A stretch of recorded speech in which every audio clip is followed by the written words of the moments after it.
big on following orders.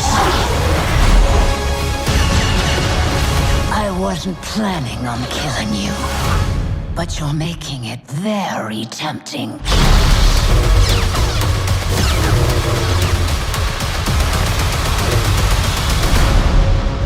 Just finished The Bad Batch Season 3, the final season. This show, not my favorite. I'm going to be honest right out of the gate. This is probably one of my lower tier Star Wars animated shows, or shows in general. Wasn't a huge fan, and this will not be something I will be repeat watching. Maybe never watch it again, honestly. But this season, we kind of pick up where we left off.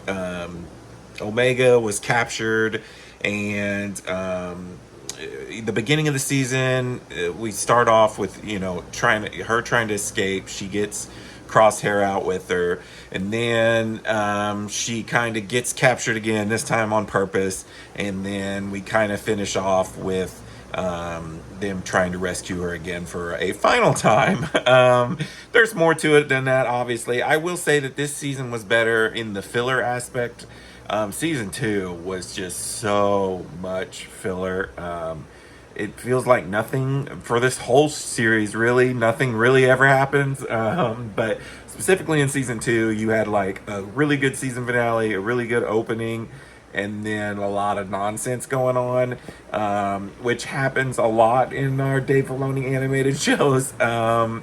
But it felt like it was really happening in this show. But 3, like I said, does better because you've got your basic story here. This and it was cool how we got a little deeper into Project Necromancer, which is the same project we've heard mentioned in Mandalorian, and I'm assuming this is what brings the Emperor back, which, as anti-fans of the new trilogy, we probably wouldn't mind some more explanation into things of that, because it can't get worse, right? You can just I don't like the new trilogy, honestly, and so if we could get some more explanation and better understanding of how things went down, that's, I guess, good. But yeah, seeing the Emperor again was cool.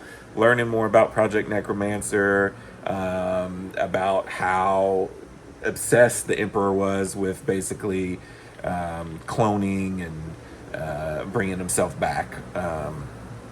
So that was cool. Omega as an overall character, I never really got into her much, and I don't know. So apparently you get a little tag at the end of this where they jump into the future, which Dave Filoni likes to do in his shows. And we're like, oh, okay, so she's going to go join the rebellion. So we could see her in future things. She could be in the New Republic, you don't know. Or this could be it. We could never see these characters again, which I would honestly be fine with.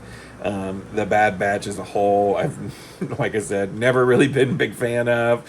There was a couple really cool episodes in here. I'm not in the whole show, honestly. But for me, the show never really goes anywhere and does anything. I never care about the characters that much. Omega, okay, whatever. So for me, this is a pretty mediocre show. I've been on vacation this last week, so I was watching it on the airplane. And I still had to force myself to finish it this weekend after I got back from vacation, just so I could say it was done. And that's never a good sign. Not something you want to be doing. So, yeah, I mean, if you are a hardcore Star Wars fan and you want to watch everything Star Wars, like you're reading the books and stuff, you might have got more out of this than me. I consider myself to be pretty hardcore. I've watched a lot of the animated stuff. I really like Star Wars, but for me, this was just we didn't really need this. So, yeah, I'd give it a 2.5 out of 5 if I was going to rate it.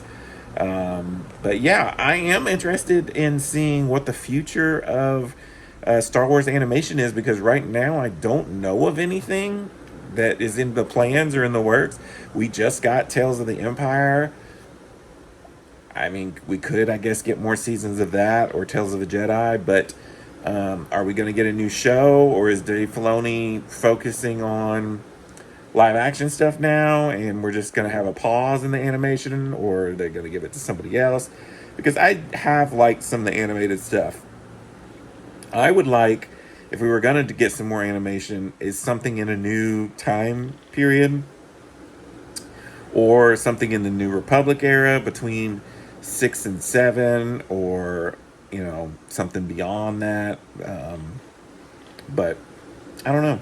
It's interesting to see what the future of Star Wars animation is. But yeah, until next time, this is Rainy Cage. Peace out.